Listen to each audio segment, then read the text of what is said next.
মাইথনে পৌঁছে গেছি।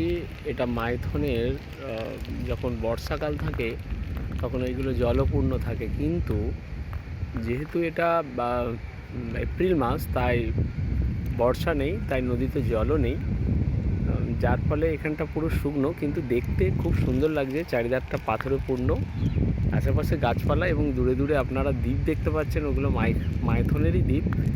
এবং আমরা দেখাচ্ছি এই গেটটা, এই বর্ষাকালে যখন আপনারা আসবেন, এই গেট দিয়ে যখন জলটা ছাড়া হয় তখন অসাধারণ লাগে দেখতে। এখন জল নেই নদীতে বিশেষ, তাই ছাড়া হচ্ছে না এই জায়গাটাতে।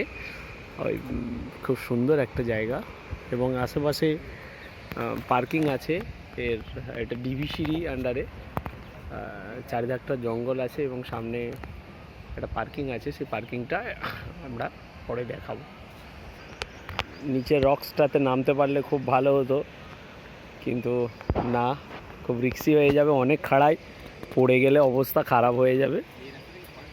তবে কাউকে নামতেও দেওয়া হয় না।